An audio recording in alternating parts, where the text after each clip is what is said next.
Good afternoon. It's 3:30 on Tuesday, April 7th. This is Observer Radio News, live from our East York studios at Centennial College. Outside, it's overcast and -2 degrees and snowing. I'm Jenna Conter here with Steve Darley and Will Senn. Here's what's making the news this hour. Crown seeks adult jail time for a convicted Kriba murderer. Death toll from Italy earthquake still on the rise. UN Security Council denounces North Korea for long-range rocket launch. Now to our top story. The convicted shooter in the Jane Kriba murder trial is being sentenced. JSR was a minor the night he killed Jane Kriba in one of the most notorious Toronto murders. The Crown is seeking adult jail time for the second-degree murderer. JSR's defense team continues to maintain that JSR did not shoot a gun that night. A 15-year-old Kriba was murdered along with 6 others were wounded during the shooting on Yonge Street over 3 years ago.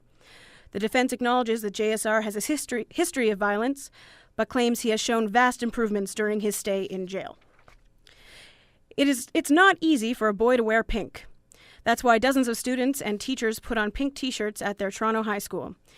Their action was part of the school's first Pink Day event. Mary Para has this report. I have a friend here who gets picked on sometimes in my baking class for it, and it's not a really good feeling.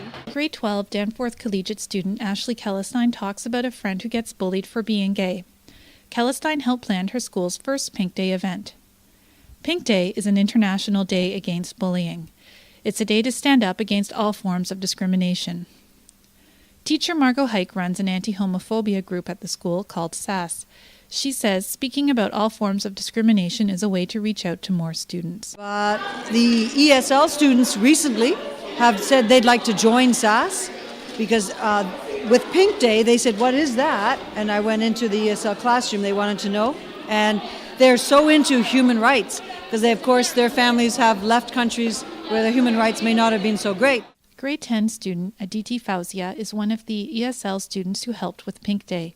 Aditi has seen boys get bullied for wearing pink. I don't know, it's not that much hurt to wear pink for a guy. It's just pink, that's it. It's a color like black or white. Pink Day comes from an impromptu action at a Nova Scotia high school 2 years ago. Dozens of students wore pink t-shirts after a grade 9 boy got bullied for wearing the color. Mary Para, Observer Radio, Toronto. The death toll from yesterday's earthquake in central Italy continues to rise. The earthquake hit around 3:30 a.m. in L'Aquila, just north of Rome. The quake that registered a 6.3 on the Richter scale has killed more than 200 people, while 1,500 were injured. 50,000 people seek refuge in shelters as efforts to continue to uncover possible survivors. This is the deadliest earthquake to strike Italy in nearly 30 years.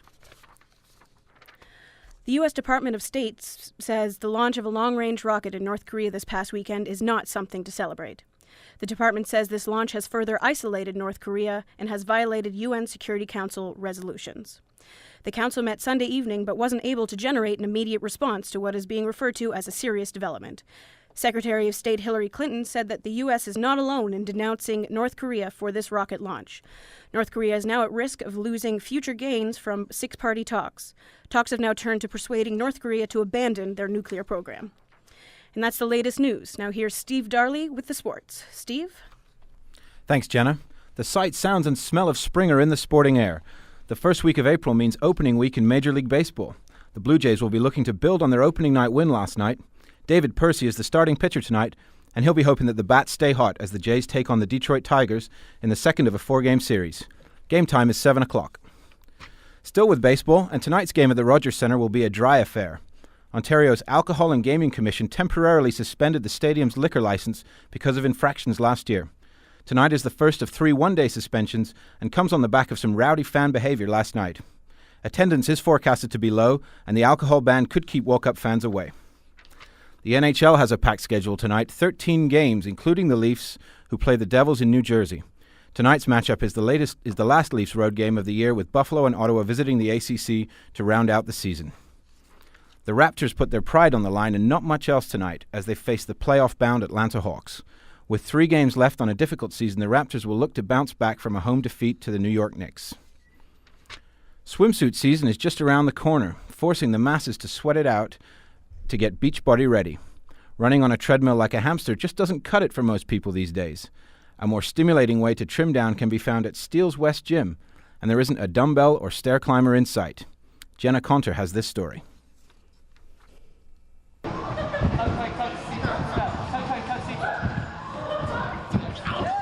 good workout at Steeles West Gym begins with a warm-up on the trampoline. 4 years ago, this Center for Gymnastics started hosting evening drop-in sessions. Steeles West Gym is open to beginners interested in a good workout and also has the equipment for gymnasts to improve their skills. Alan Kang rents the space from the owner. Unlike other open gyms, I run like a little warm-up and group kind of stretching, tumbling warm-up first, so just to make sure everyone has something to work on and they got the basics down. And I get the range of people. I get dancers, I get fight students, computer programmers, everyday Joes who just want to learn something new and different with their body. The group warm-up lasts about 2 hours. The gym is then open for a variety of training opportunities. For clients like Alana Zatzman, there couldn't be a better way to keep her body in tip-top shape for her job as a stunt performer. I am a stunt performer and a web graphics designer, and I go here for extra training. It's just good to have extra skills in other areas, and I'm not really skilled in this area, so learning something new is always fun. Variety is the spice of life, and the people at Steeles West Gym take full advantage of these drop-in sessions. Adults over the age of 18 are welcome to check it out every Monday and Friday evening. Jenna Conter, Observer Radio News, Toronto. In Moncton, Canada's Kevin Martin is still undefeated at the World Curling Championships.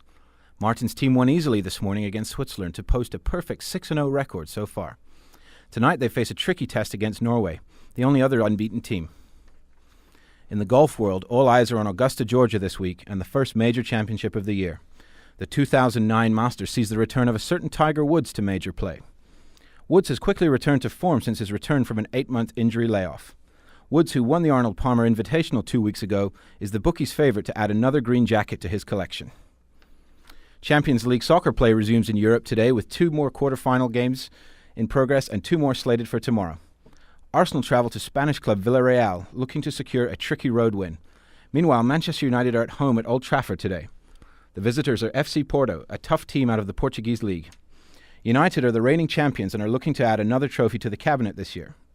Latest halftime scores have United and Porto tied at 1 and Arsenal down 1-0.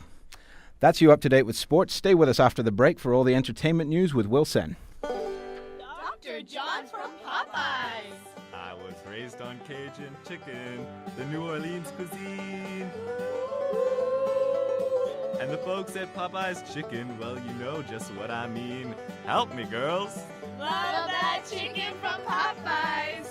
You'll dig the way it's fried. Love that chicken from Popeyes. It feels so good inside. That New Orleans spice is oh so nice. A scandalicious taste bud sin. So crunchy and spicy and juicy and loosey. Grab a piece and bite right in. Hey! Love that chicken from Popeyes. The best you've ever tried. Love that chicken from Popeyes. Your taste buds will be tantalized. And once you savor that eye-poppin' flavor, you'll say, this is some serious chicken. Welcome back, everyone. I'm Will Senn, and here's the latest from the entertainment world. Actor Kal Penn is reportedly taking a break from acting to work in the Obama administration. According to the Associated Press, Penn's role in Washington will be to act as a liaison between the administration and Asian American and Pacific Islander communities. Penn is best known for playing the role of Kumar in the Harold and Kumar movies and for his work on the popular Fox series House. Canada's highest-profile handyman has a new show. Mike Holmes from Holmes on Homes has been down in New Orleans helping with the reconstruction efforts.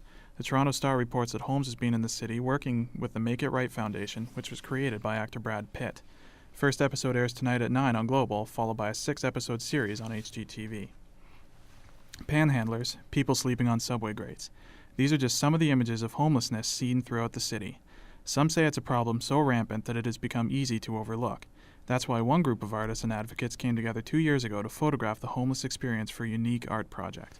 Photographers and directors of the project came together recently to discuss their experiences. Victoria Wells has this report. A picture is worth 1,000 words, but sometimes it takes a lot of pictures for us to understand one word. That was Jim Meeks, an outreach worker with street health at the Leaside Public Library. 2 years ago, he was one of a dozen current or formerly homeless people who took part in a unique art project. Street Health gave them cameras and asked them to photograph what it's like to live on the streets. The Toronto Arts Council provided funding. The photographers fanned out across Toronto. They shot the places they slept. They took pictures of people struggling to survive. And then they compiled their work and their stories and put them together in 2 exhibits. The exhibits, called A Sleep in Toronto and A Day in the Life, were on display at the library for the month of January. They are going to Calgary next. Meeks says the purpose of the projects was to give a voice to those who had none, and in doing that, get the public to take a closer look at homelessness. Artist and homeless advocate Ron Zig also took part in the projects. He lived on the streets for 10 years. He became homeless because he was addicted to crack, but he has been clean and sober and off the streets for 4 years. My mission is to inform people about the fact that homeless people and addicts are people. They are not vermin, and they deserve a better break. Ronzik says art projects like these give the homeless hope. It helps them start to visualize a better life. It's hard, because first of all you have to imagine a new life, and that's the hardest part. But anything you can imagine, you can do. The directors of the project say more funding is needed to support art for the disadvantaged. They say the exhibits have changed the lives of those involved by giving them a way to share their stories with the public, and given them hope in ending homelessness in Canada once and for all. Victoria Wells, Observer News, Toronto. And finally, it looks like another dysfunctional Hollywood couple is calling it quits. Apparently, Lindsey Lohan and girlfriend Samantha Ronson are over, but for real this time. Us Magazine reports that Lohan was furious over being refused entry to a party being thrown by Ronson. Apparently, Lohan broke up with the Hollywood DJ over Twitter. No comments from the two so far, but NJ.com reports that Ronson's MySpace status has indeed been changed to single. And that's all for me. Now back to Jenna with the wrap. Thank you, Will. That's all for us this hour. On behalf of all of us at Observer Radio News, thanks for listening and a safe drive home.